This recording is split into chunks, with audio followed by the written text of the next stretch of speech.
এদিকে সারা দেশে প্রার্থীদের মাঝে প্রতীক বরাদ্দ দিচ্ছেন রিটার্নিং অফিসাররা। বুধবার সকাল 10টায় প্রতীক বরাদ্দ শুরু হয়, চলবে বেলা 3টা পর্যন্ত। বগুড়া 2 আসনে মাহমুদুর রহমান মান্নাকে কেতলি প্রতীক দেওয়া হয়েছে। ইসির তফসিল অনুযায়ী 12 ফেব্রুয়ারি বৃহস্পতিবার সকাল 7:30 থেকে বিকেল 4:30 পর্যন্ত বিরতিহীনভাবে ভোট নেওয়া হবে। 12 ফেব্রুয়ারি ব্যালট পেপারের মাধ্যমে স্বচ্ছ ব্যালট বাক্সে ত্রয়োদশ জাতীয় সংসদ নির্বাচন ও গণভোটের ভোট গ্রহণ হবে।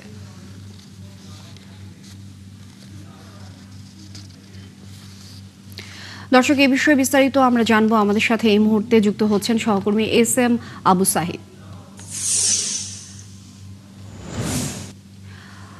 আবু সাইদ, একটু জানাবেন যে বগুড়ার প্রতীক বরাদ্দের সবশেষ কি পরিস্থিতি দেখতে পাচ্ছেন, সেই সাথে নেতাকর্মীদের মতামত কি দেখছেন?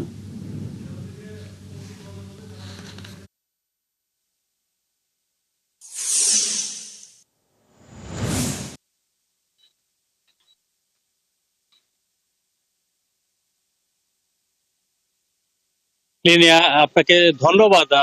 আজকে বগুড়া জেলা রিটার্নিং অফিসার ও জেলা প্রশাসকের কার্যালয় থেকে সকালেই প্রতীক বরাদ্দ শুরু হয়। আপনি নিশ্চয় জানেন যে বগুড়ায় এবার 60টি আসনের মধ্যে 2টি আসনে হেভি ওয়েট প্রার্থী প্রতিদ্বন্দ্বিতা করছেন। বগুড়া সদর 6 এই আসন থেকে বিএনপি চেয়ারম্যান জনাব তারেক রহমান প্রতিদ্বন্দ্বিতা করছেন।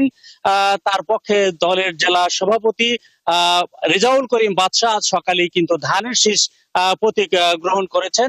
অপরদিকে তার প্রতিদ্বন্দ্বী প্রার্থী বগুড়া শহর জামাতের আমির অধ্যক্ষ আবিদুর রহমান সোহেল, তিনি দাঁড়িপাল্লা প্রতীক গ্রহণ করেছেন। অপরদিকে বগুড়া শিবগঞ্জ 2 এই আসন থেকে নাগরিক ঐক্যের সভাপতি মাহমুদুর রহমান মান্না, তিনি কেতলি প্রতীক নিয়ে প্রতিদ্বন্দ্বিতা করছেন এবং সেখানে বিএনপির প্রার্থী জনাব মীর শাহে আলম, তিনি ধানের শীষ মার্কা নিয়ে প্রতিদ্বন্দ্বিতা করছেন এবং আজকে তিনি কিন্তু এই প্রতীক পেয়েছেন।